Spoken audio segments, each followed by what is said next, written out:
Assalamualaikum warahmatullahi wabarakatuh. Perkenalkan saya, nama Muhammad Roji, guru mata pelajaran sejarah kebudayaan Islam pada Lembaga Madrasah Ibtidaiyah MTK 4 Lincing, Jakarta Utara, dan sekaligus mahasiswa PPG Daljab Dek 3 tahun 2025 LPTK UIN Syekh Wasil Kadiri dengan nomor peserta PPG 17227100130075 dengan nomor induk mahasiswa PPG 252092214. Dan pada hari ini saya melakukan pembelajaran pengambilan video UKIN pada tanggal 9 Oktober tahun 2025 hari Kamis. Demikian yang bisa saya sampaikan, dan sebagai bukti keikutsertaan saya sebagai mahasiswa PPG adalah kartu identitas yang dikeluarkan oleh lembaga yang terkait. Terima kasih. Wassalamualaikum warahmatullahi wabarakatuh. Waalaikumsalam warahmatullahi wabarakatuh. Alhamdulillah, luar biasa, tetap semangat, Allahu Akbar. Baik, sehat semua ya? Pada pagi hari ini sehat semua? Sehat. Semuanya pada hadir? Masuk semua? Hadir. Bisa hadir? Hadir. Anggun? Hadir. Semua hadir? Baik, kalau hadir semua alhamdulillah pada hadir semua. Sebelum kita mulai pelajaran, marilah kita berdoa dulu agar hari ini pelajaran kita terima dengan baik dan kalian diberikan kesehatan dan mendapat ilmu yang bermanfaat. Pada ketua kelas silakan pimpin doa di depan. Baik teman-teman, ayo kita membaca doa.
Kita sekaligus untuk mengenang para pejuang kita menyanyikan lagu nasional. Silakan, lagu nasionalnya dipimpin ketua kelas.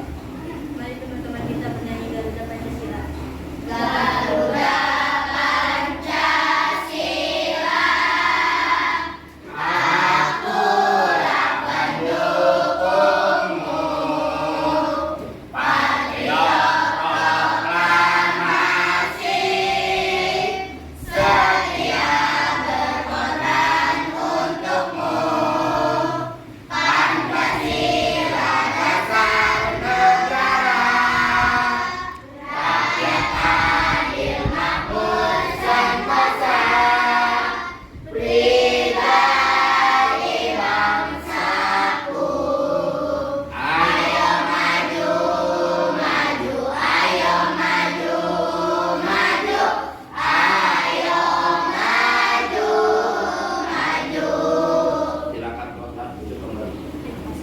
Sebelum kita melanjut ke pelajaran inti, pelajaran yang sebelumnya atau yang akan datang.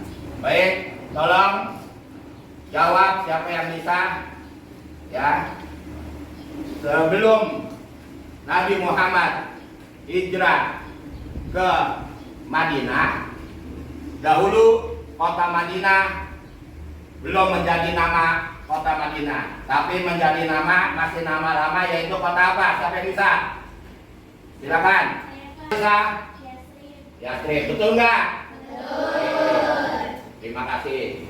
Yang kedua, sebagai semangat kalian belajar, ya, setelah Nabi Muhammad hijrah ke Madinah, pertama sekali yang dibangun di Madinah adalah apa?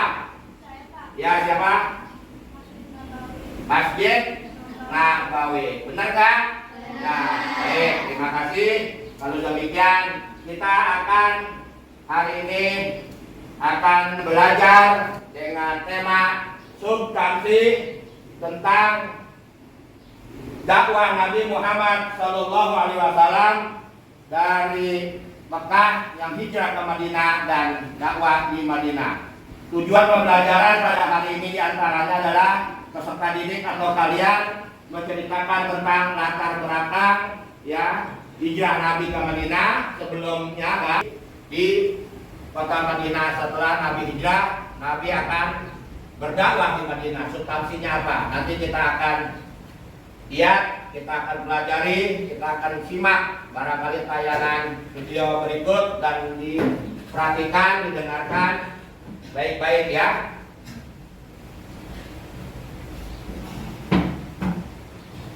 Video pembelajaran saya ulang lagi, perhatikan video ini, ya kan? Ini adalah salah satu substansi dakwah Nabi di Madinah, ya. Jadi tujuan pembelajarannya yang tadi saya sampaikan. Nah, apa sih substansi?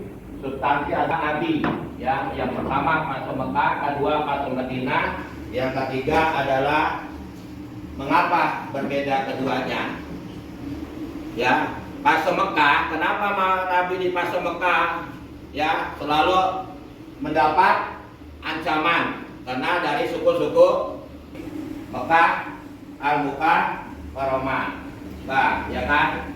Karena dakwah Nabi di Mekah mendapat halangan dan gangguan, maka Nabi atas perintah Allah Subhanahu Wa Taala diperintahkan harus berpindah atau berhijrah, yaitu dari Mekah ke Madinah ya. Nah, di fase Madinah, Nabi setelah sampai di Madinah disambut oleh warga Madinah ya, yaitu yang disebut kaum Ansor untuk kaum muslimnya.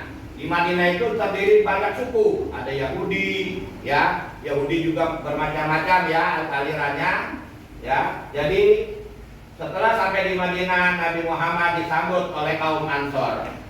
Nah, untuk mengembangkan dakwah di Madinah, maka Nabi pertama membangun masjid, yaitu Masjid Nabawi, tempat beribadah umat Islam dan tempat berdakwah Nabi Muhammad kepada warga masyarakat yang ada di Madinah. Dan juga di Madinah, substansi Nabi bukan hanya membangun masjid sebagai tempat dakwah, tapi juga Nabi Muhammad SAW menyatukan antara kaum Ansor yang ada asli di Madinah dan kaum Muhajirin yang dari kota Mekah, disatukan, dipersaudarakan ya. Jadi satu saudara dengan dasar keimanan dan ketakwaan kepada Allah Subhanahu wa Ta'ala. Apakah sampai di situ? Tidak ya. Karena Nabi umat yang dari Madinah atau kaum Muhajirin yang dari Mekah atau kaum Muhajirin datang ke Madinah, ya kan, ada yang kaya, ada yang tidak.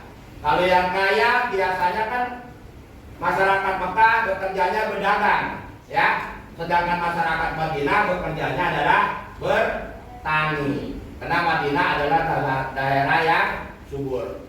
Nah, yang dari Muhajirin, kaum Muhajirin yang punya dana, dia bisa berdagang.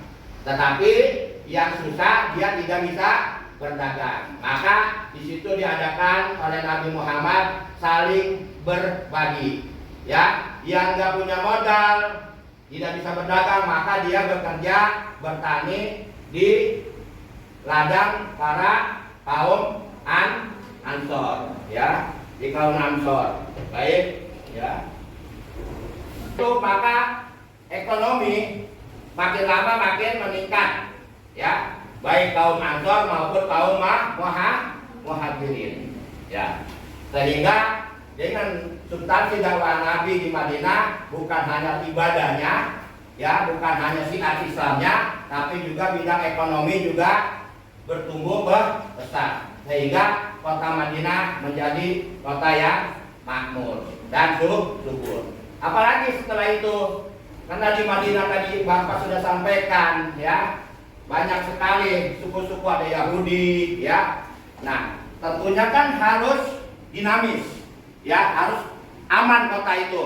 Kalau tidak akan perang, keributan, rusuh di mana-mana. Jadi juga negara atau kota Madinah tidak aman, ya. Maka Nabi mengadakan musyawarah dari semua elemen suku yang ada di kota Madinah. Apa? Dia mempersatukan antara kaum Muhajirin, Ansor, dan kaum Yahudi, membuat namanya suatu perjanjian.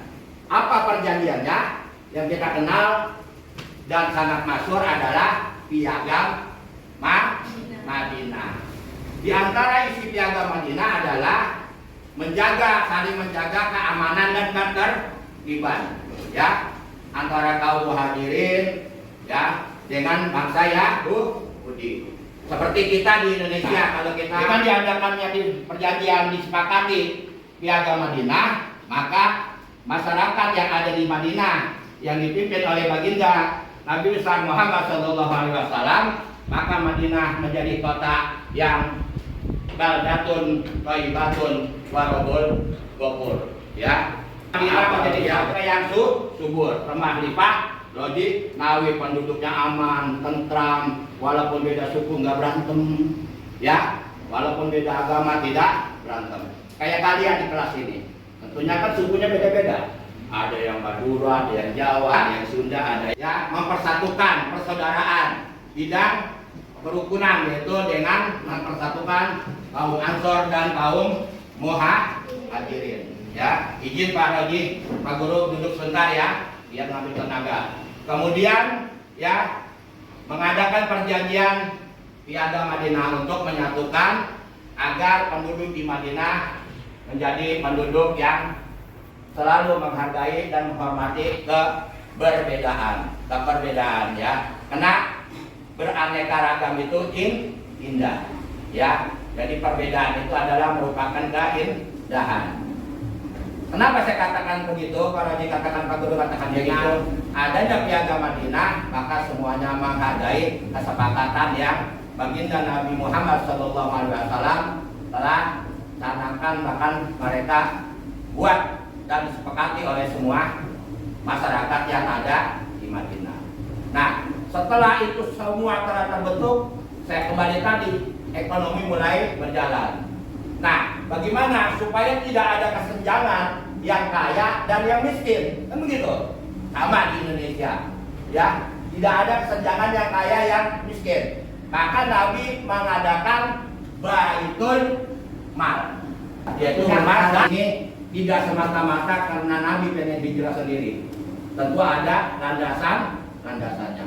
Karena itu perintah Allah Subhanahu wa Ta'ala. Karena pelajaran hari ini adalah tentang substansi hijrah Nabi ke Madinah atau dakwah Nabi ke Madinah, maka kita batasi dengan substansi dakwah Nabi di Madinah. Banyak kan pelajaran-pelajaran sebelumnya, ya, tentang Nabi berdakwah di Mekah. Sebelum dia hijrah ke Madinah, di Mekah dapat tantangan, bahkan ditentang di kota Mekah kan penduduk kafir Quraisy kalau punya anak perempuan dibunuh hidup.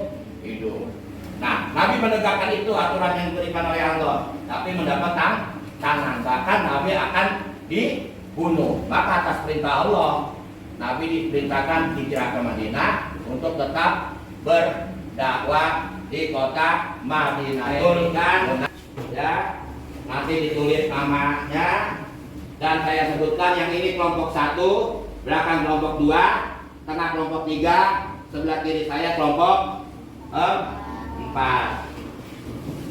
Ya, siapkan satu saja yang nulis, ya, musyawarah. Mungkin waktunya ada 10 sampai 15 menit. Ini kelompok 1. Nanti ketuanya siapa saja silakan ditulis anggotanya, ya, dijawab pertanyaannya.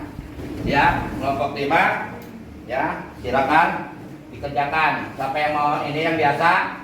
Nah, ini ada ketua kelompoknya, disebut nama ketua kelompok, anggotanya ya. Nama kelompoknya sudah. Ini kelompok 4, silakan. Pulpennya keluarin. Jawab, ya. Bebas. Bebas. Anak-anak, sudah semua? Sudah. Coba presentasikan atau bacakan kelompok 2 nomor 1.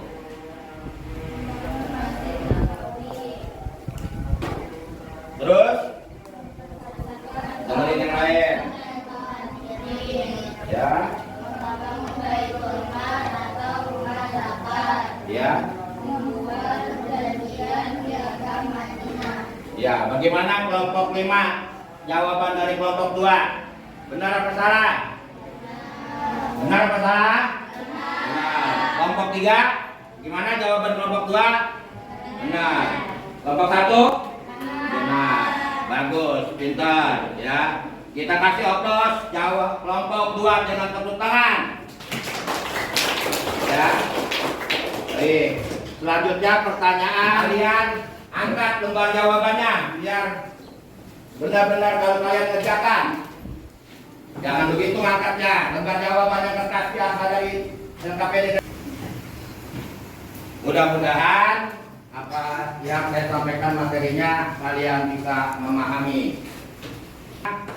Lembaran tersebut dikumpulkan. Baik, terima kasih. Selanjutnya menghemat waktu, ini kan kelompok ya. Saya ada lagi lembar kerja yang kalian harus kerjakan perorangan. Coba ketua kelas dibagikan, bantu Pak Guru.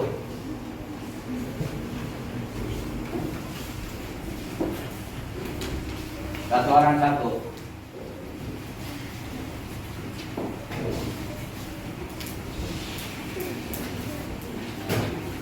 Bantu Pak Guru, maklum Pak Guru jalannya kurang.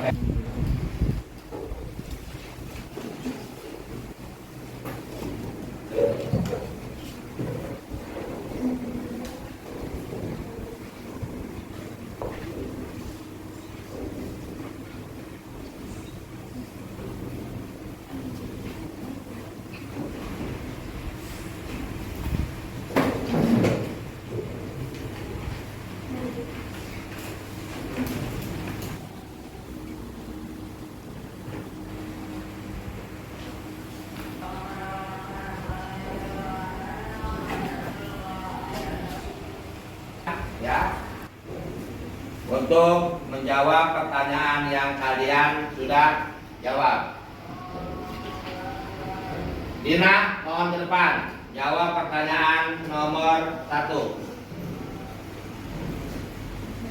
Ya, selamat dulu.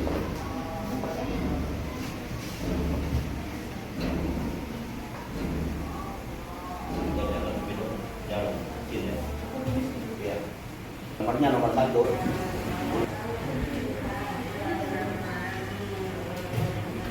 Baik, beri tepuk tangan untuk temannya. Ingat. Jadi nomor 1, Dina menjawab apa latar belakang Nabi Muhammad hijrah dan dakwah di Madinah, yaitu Nabi Muhammad dakwah di kota Mekah, ya kan, mendapat hambatan yang apa? Yang besar, ya, sehingga dari mana? Dari kafir, kaum kafir Quraisy, bahkan yang mendapat ancaman pembunuhan. Nah, Nabi dari Mekah ke Madinah atas perintah Allah Subhanahu wa Ta'ala. Tangan untuk si Indah. Ya, setelah tadi saya jelaskan panjang 5.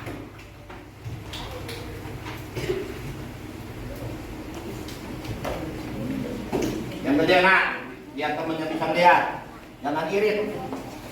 Sana nak di bawah nak. Nah, itu nah. Ya. Alwi, kasih aplaus. Baik anak-anakku sekalian, ya. Setelah saya menghibur diri kita sendiri, supaya apa yang saya Pak Roji sampaikan, Pak Guru sampaikan, supaya kalian tidak tegang, mari kita menghibur ya agar fresh kembali otak kita. Mari kita lakukan pelajaran dan lembar kerja ya, sehingga masalah-masalah yang ada di pelajaran substansi dakwah Nabi kalian sudah menerima dengan baik dan bisa mengatasi dengan baik. Dan untuk menghilangkan kepangatan kita ya, agar otak kita fresh kembali, mari kita rileks sebentar. Silakan berdiri bareng-bareng ya, lakukan hiburan kelompok anak sore. Silakan mulai. Anak soleh, rajin sholat, rajin ngaji, orang tua, dihormati, cinta Islam, sampai mati. La ilaha illallah Muhammadur Rasulullah. Yes, yes, yes. Apa yang saya sampaikan materi pada hari ini bisa kalian cerna dengan baik. Namun demikian, sebelum kita akhiri ya, Waroji akan melakukan evaluasi dari pelajaran yang telah saya sampaikan. Ya, apa yang telah saya sampaikan baik melalui putaran video maupun yang saya jelaskan ya dalam mempelajari substansi dakwah Nabi Muhammad SAW di kota Madinah.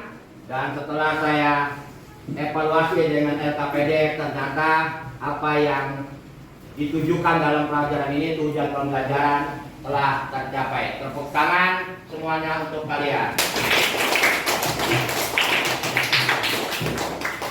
Barangkali saya sebagai guru bidang studi SKI ya, setelah saya sampaikan, merefleksi kembali apa yang telah disampaikan oleh saya kepada kalian semua, dan mudah-mudahan ini bisa menjadi ilmu yang bermanfaat untuk kita semua. Kesimpulan pada pelajaran hari ini ya adalah satu, dari substansi dakwah Nabi Muhammad di kota Madinah. Yang pertama adalah simpulannya, Nabi menyiarkan agama Islam di kota Madinah diterima dengan baik, dan Islam berkembang dengan baik menjadi negara Islam pada saat itu, dan merubah kota Yastrib yang dulunya pada zaman sebelum Nabi hijrah menjadi Madinatul Munawwarah.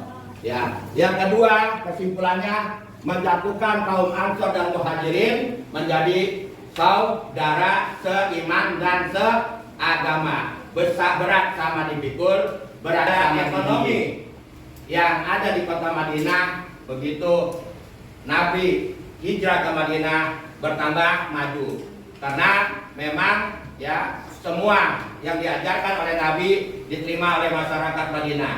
Ya, berbagi, yang petani, masyarakat Madinah, kaum Ansor memperkerjakan kaum Muhajirin yang tidak punya uang untuk bekerja, dan bahkan membuka rumah zakat Baitul Mal, dan uangnya adalah untuk masyarakat Madinah yang kurang mampu. Yang keempat kesimpulannya adalah masyarakat di kota Madinah yang lintas agama, lintas suku, hidup rukun, berdampingan ya, sehingga negara tersebut menjadi baldatun thayyibatun warabul ghafur, remah limpah logi nawi. Saya kira itu kesimpulan. Namun sebelum dengan doa bersama, mari saya pimpin doanya bersama. Bismillahirrahmanirrahim. Alhamdulillah rabbil alamin. Akhirul kalam, billahi taufiq wal hidayah. Wassalamualaikum warahmatullahi wabarakatuh.